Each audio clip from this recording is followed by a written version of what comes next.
I lived on $820 a month that first year in 1986.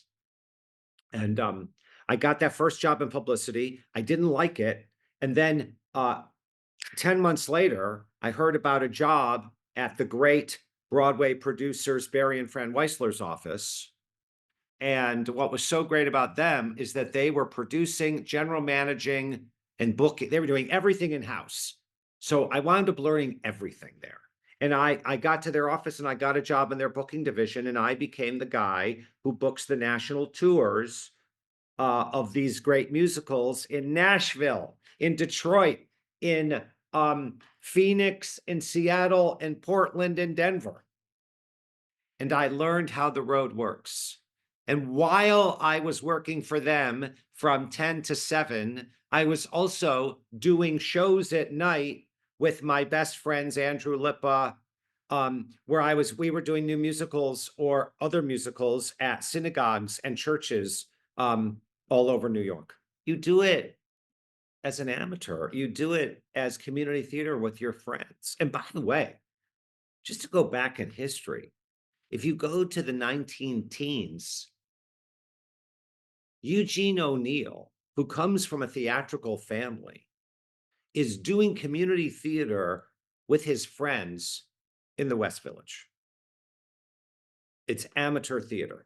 And Eugene O'Neill creates the modern American theater with a sense of naturalism, that we have not heretofore seen. We've been watching melodramas and silly comedies and all that kind of stuff that, in fact, his dad was doing. So he's doing amateur theater. So what do? I'm directing amateur theater, but then I pulled to, my good friend Andrew Lippa was in the BMI musical theater workshop. And then he hooks up with another guy named Tommy Greenwald, and they're now composing songs and working on musicals. And then I brought them together with another playwright who I had directed her shows in Ann Arbor, named Rachel Urest. And a children's show that I had directed that was called Shtetl Tales. I said to Tommy and Andrew, why don't you make Shtetl Tales into a musical? And then I got Rodef Shalom on West 83rd Street to give us a place to do it and pay for half of it. So then we took Shtetl Tales, this children's show I did in Ann Arbor, and we made it into a musical. And that was the first musical Andrew wrote, and that was the first musical I produced and directed. What you do is you get your friends together and you make something and you find a basement to put it on. I'm working 10 to 7 every day as a booker at the Weissler office.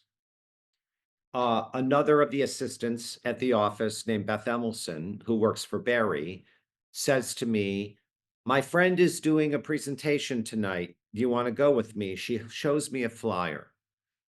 The flyer says, Boho Days, a rock monologue by Jonathan Larson. I look and I go, rock monologue? Well, that's cool. I've never heard of a rock monologue before. I guess that means that one man's doing the show and will be doing all the communicating, and it's going to be communicated with rock. I was like, wow, that's cool. Let's go. So we climb up the steps to a 3rd floor, 99-seat theater with a stage that just has a upright piano and a drum kit and a bass and a guitar. Out comes this lanky, tall, curly-haired guy named Jonathan. He sits down and attacks the piano ferociously. And his story is that he's a 30-year-old composer of rock musicals that nobody wants to produce.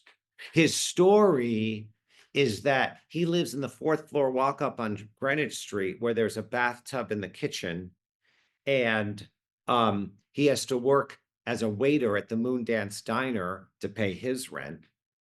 His story is that he has a girlfriend he feels safe with, but he's not sure she's the one for him. And he's asking, should I stay with her for safety, or do I have the courage to break up? Should I keep running rock musicals that nobody wants to produce, or should I take up this opportunity that my friend just gave me to become a full-time paid copywriter at an ad agency? And then maybe I can get a better apartment with a regular shower. And he's communicating all of this monologue with the most amazing rock songs that are making the hair on my arm stand up. So I'm watching this and I'm like cheering and crying. And I'm thinking, he's telling my story. Because here I'm a 25-year-old booker at an office in which I want to be a producer. And I just broke up from a 6-year relationship that I thought would be forever. And I'm so sad because I'm so scared I'll never find anybody. And I'm asking myself, will I ever really be a producer? How am I ever going to produce? I have no money. Um, and how am I going to get paid? How am I going to pay my loans? And this man is like singing everything about what's important to me. And I'm overwhelmed. How can this man who I've never met in my life know my life story? And thus, I wrote him a letter the next day saying, "Dear Jonathan, my name is Jeffrey. This is who I am. This is what I do. I love your work and I want to produce your musicals." He finally called me back. And he called me the same day I was fired from the Weisler office, and suddenly I had no job. So I go and meet with him, and he's like, "Well, how do you feel?" And I said, "I don't know, but if I learned anything from your show, this must be a good thing in its best form in Rent."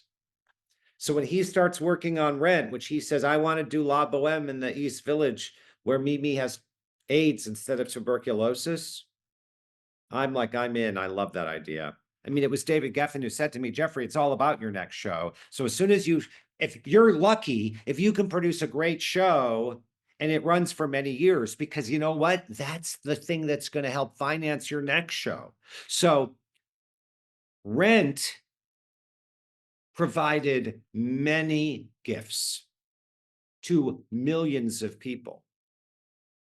But the gift that Rent gave Kevin McCullum, my business partner, and I was that it gave us the capital to do our next show.